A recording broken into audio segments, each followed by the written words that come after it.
ಮೈಸೂರಿನಲ್ಲಿ ಮಹಿಷಾಸುರನ ವಿಚಾರವಾಗಿ ಮತ್ತೆ ಸಂಘರ್ಷ ಉಂಟಾಗಿದೆ. ಇದಕ್ಕೆ ಸಂಬಂಧಪಟ್ಟಂತೆ ಒಂದು ಬ್ರೇಕಿಂಗ್ ನ್ಯೂಸ್ ಲಭ್ಯವಾಗ್ತಾ ಇದೆ. ಮೈಸೂರಿನಲ್ಲಿ ಮತ್ತೆ ಮಹಿಷಾಸುರ ಸಂಘರ್ಷ ಉಂಟಾಗಿರುವಂತದ್ದು.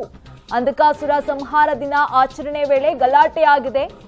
ಮಹಿಷಾಸುರ ರಂಗೋಲಿ ಅಳಿಸುವ ಸಂಪ್ರದಾಯಕ್ಕೆ ವಿರೋಧ ವ್ಯಕ್ತವಾಗಿದೆ.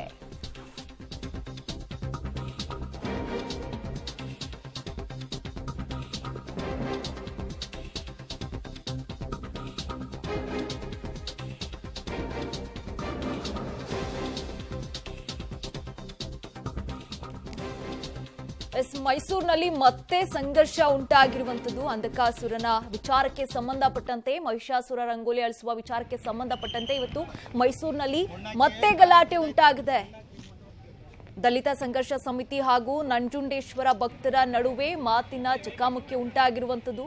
ಈ ಪ್ರತಿ ವರ್ಷ ಈ ಆಚರಣೆಯನ್ನ ಮಾಡಲಾಗುತ್ತಂತೆ. ಅಂಧಕಾಸುರ ಸಂಹಾರ ದಿನ ಅಂತ ಅಲ್ಲಿ ಆಚರಣೆಯನ್ನ ಮಾಡಲಾಗುತ್ತಂತೆ. ಮಹಿಷಾಸುರನ ರಂಗೋಲಿಯನ್ನ ಬರೀತಾರಂತೆ. ಬರೆದು ಅದನ್ನ ಕಾಲಲ್ಲಿ ತುಳಿದು ಹಳಸ ಹಾಕುವಂತಹ ಕೆಲಸವನ್ನ ಅಲ್ಲಿ ಕೂಡ ಮಾಡಲಾಗುತ್ತಂತೆ. ಅಂದ್ರೆ ಈಗ ಮಹಿಷಾಸುರ ಬೆಂಬಲಿಗರು ಯಾರ್ಯಾರಿದ್ದಾರೆ ಅವರು ಮತ್ತು ಈ ಪಾರ್ವತಿ ನಂಜುಂಡೇಶ್ವರ ದೇವರಿನ ಬೆಂಬಲಿಗರು ಯಾರ್ಯಾರಿದ್ದಾರೆ ಅವರ ಮಧ್ಯೆ ಈಗ ಸಂಘರ್ಷ ಉಂಟಾಗಿರುವಂತದ್ದು. ಆ ಚಿತ್ರವನ್ನ ಅವ್ರು ಬರೀತಾರಂತೆ.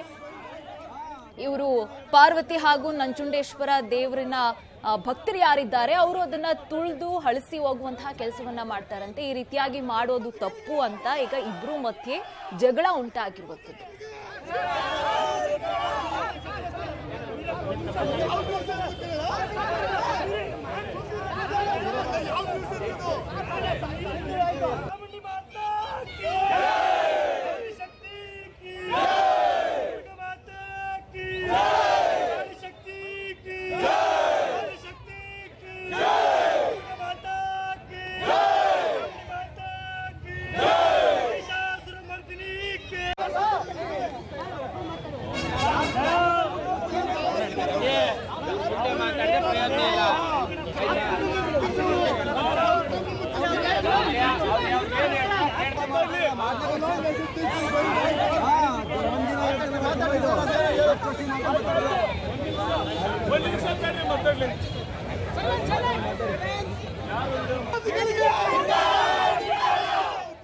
ಗಮನಿಸ್ತಾ ಇದ್ದೀರಾ ನೀವು ಅಲ್ಲಿ ಯಾವ ರೀತಿಯಾಗಿ ಗಲಾಟೆ ಆಗ್ತಾ ಇದೆ. ಪೊಲೀಸರು ಕೂಡ ಇದ್ದಾರೆ. ಅವ್ರ ಜಗಳವನ್ನ ಬಿಡಿಸೋ ಕೆಲಸವನ್ನ ಪೊಲೀಸರು ಕೂಡ ಮಾಡ್ತಾ ಇರುವಂತದ್ದು.